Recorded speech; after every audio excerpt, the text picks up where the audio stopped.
Guwahati, gateway to India's northeast. We would be going to Tawang via Bhalukpong. It was a rainy Vijayadashami morning.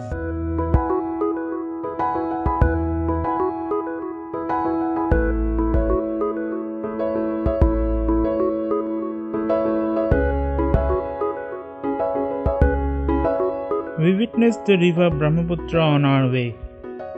It was huge, wide and wonderful.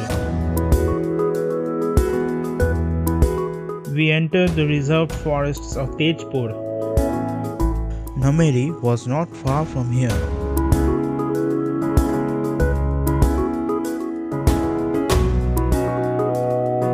Soon we reached our destination for the day.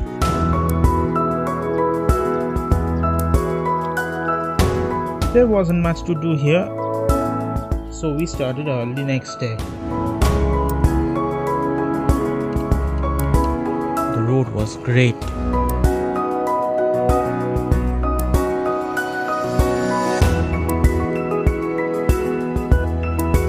We completed the formalities at Bhalukpong checkpoint and continued.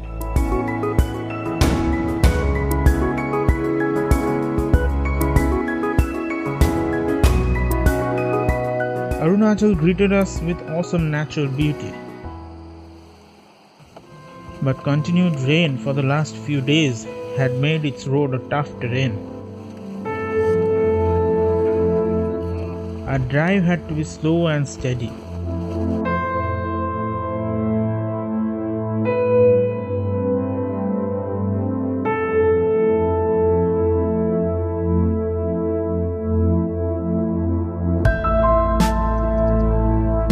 We reached the Chilipa monastery at noon.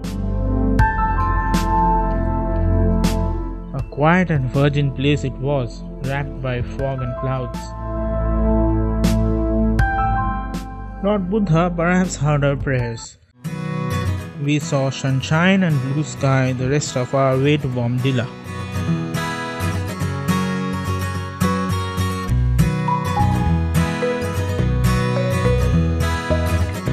It was an early morning rise for us the next day, and we were off to the local monastery.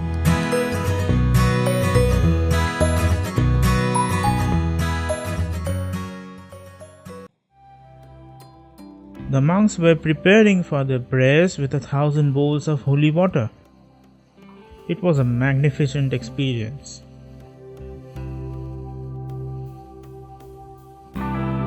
We knew the road to Tawang was in bad shape, with news of roadblocks already making rounds.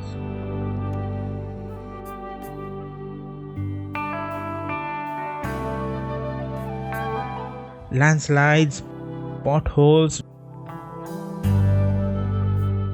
deep mud, and roadblock. We witnessed everything. After a long wait, we started again. But more trouble was to follow.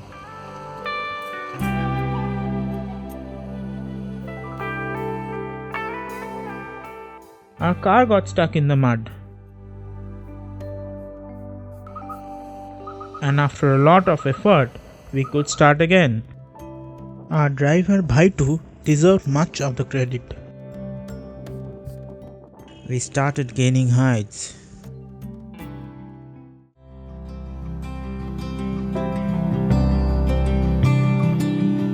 Sela Pass is known for its beauty worldwide.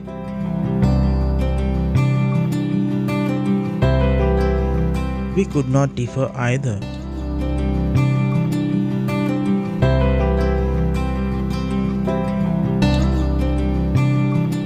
Jaswantgarh, named after the brave Indian rifleman Jaswant Singh, who achieved martyrdom after killing 320 enemies in the Indo-China War. The Indian army and tourists who passed by never failed to pay him homage.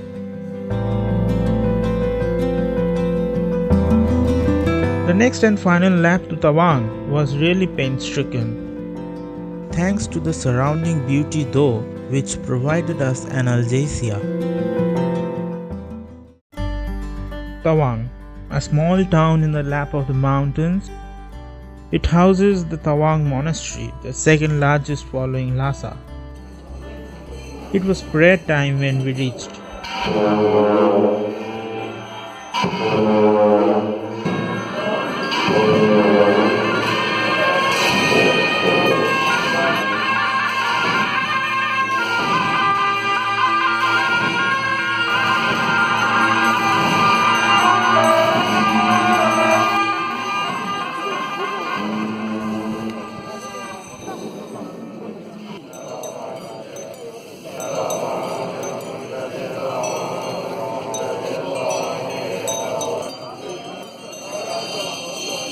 The monastery also had a wonderful library and the priceless version of the Pragya Paramita.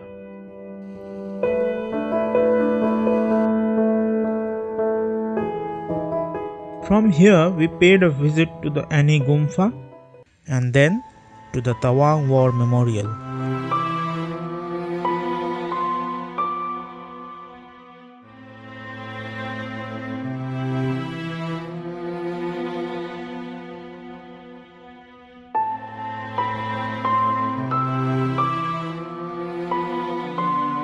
Built like a Buddhist stupa to commemorate the brave martyrs of the Indochina War.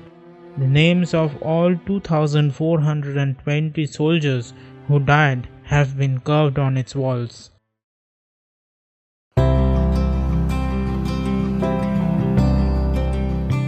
Bumla Pass was on our chart the next morning. The landscape was dotted with lakes and army camps.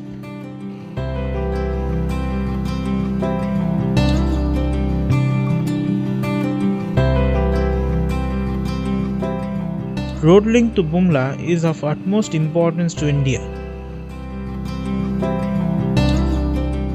and the Indian Army keeps it running with regular inspection.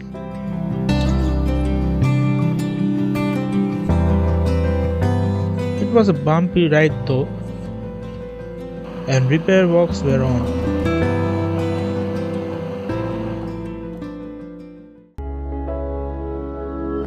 Bomdila Pass is an important strategic point on the Indochina line of control.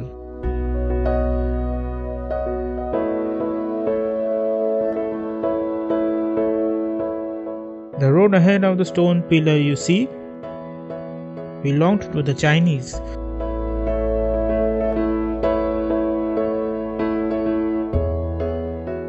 The place was divine and we enjoyed every moment of our stay there.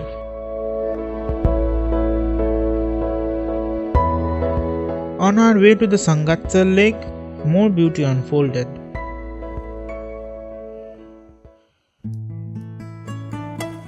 Sangatsal lake, famously called the Madhuri Lake, gained popularity after famous Bollywood actor Madhuri Dixit shot one of her films here.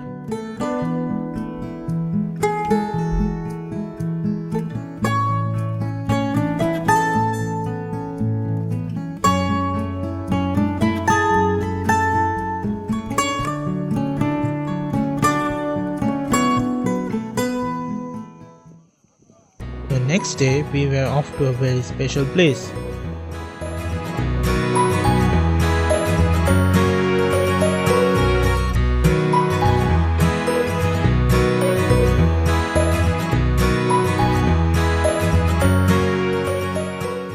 We reached the place named Gorzam.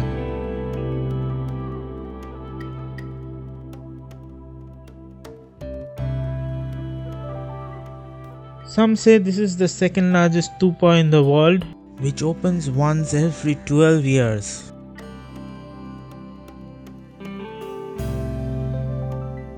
It's very famous among the locals. Really, it was a special place.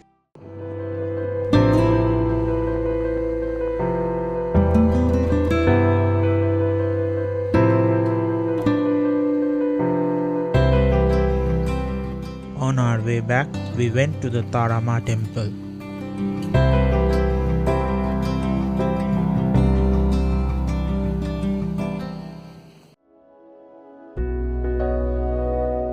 Finally, it was time to bid adieu to Tawang.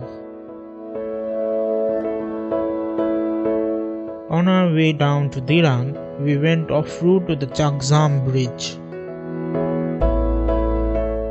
Locals say this 15th century bridge was built by a monk. The bridge, hanging on iron chains, still is strong enough, and the locals often use it to cross the river beneath.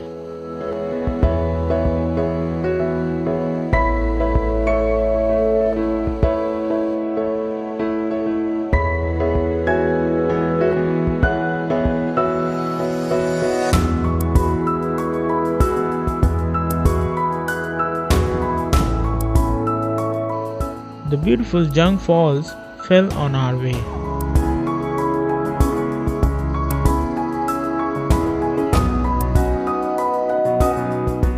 It was a foggy downhill journey.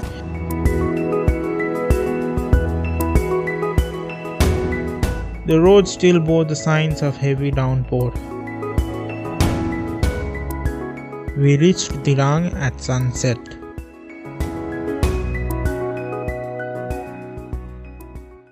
It was time today to visit the two tribal villages, namely Lubrang and Borsakthang.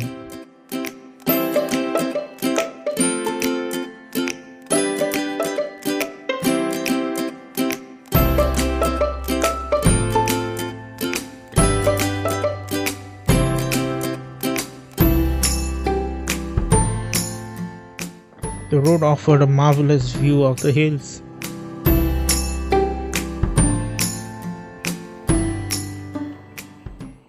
Mostly yak herders, the inhabitants here are all Buddhists, and they have inhabited this place for 7-8 generations.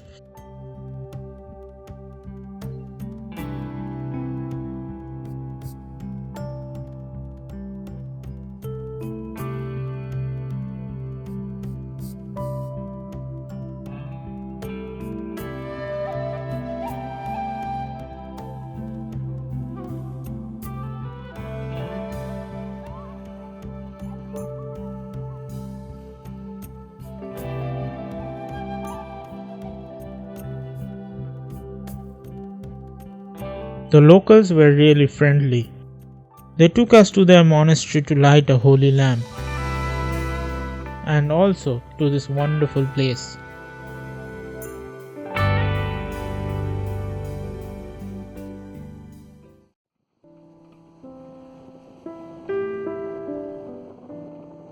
It was time for the stone village.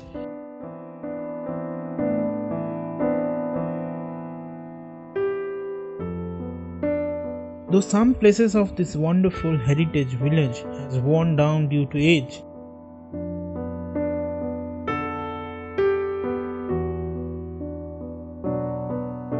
most of it still stands proud and tall. Many families still live here with their kids.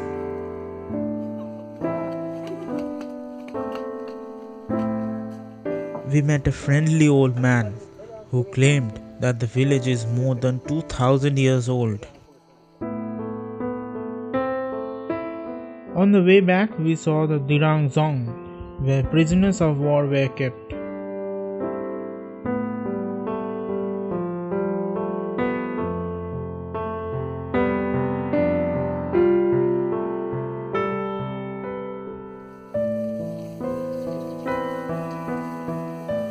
I saw an interesting phenomena of a local lady cleaning rice here. It was a rainy afternoon in Dirang. Dirang looked wonderful.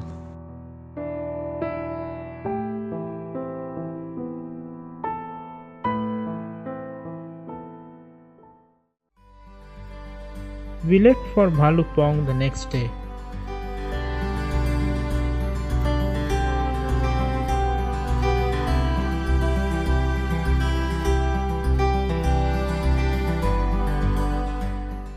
Crossing Bomdila, we went ahead but faced roadblock again.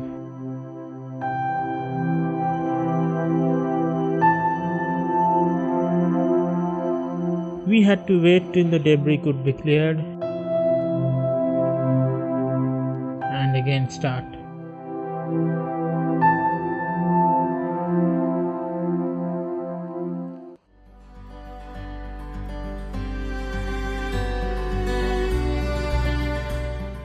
Before going to our hotel, we preferred to visit the Orchid Research Center at Tippi.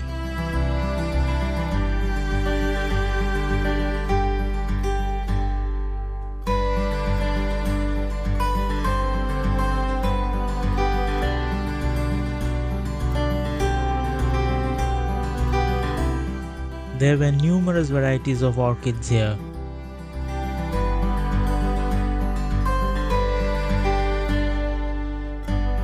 We stood mesmerized at their wonder and beauty.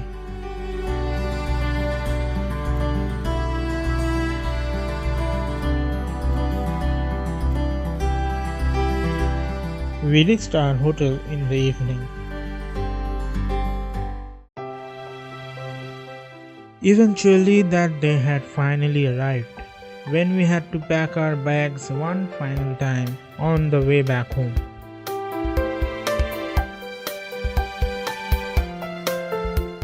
We cherished Bhalukpong's beauty whatever little we could. And started for Guwahati.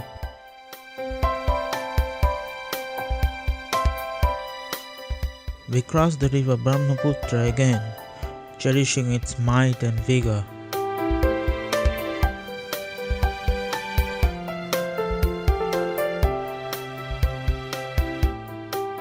We soothed our eyes in Assam's greens and finally entered Guwahati. The city was drenched in untimely rain once again. We reached the airport and counted the final moments of our memorable trip.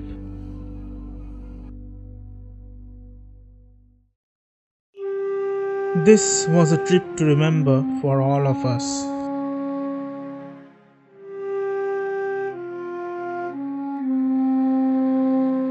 Life in Arunachal goes on as I make this presentation. May Arunachal remain just like we saw her to be.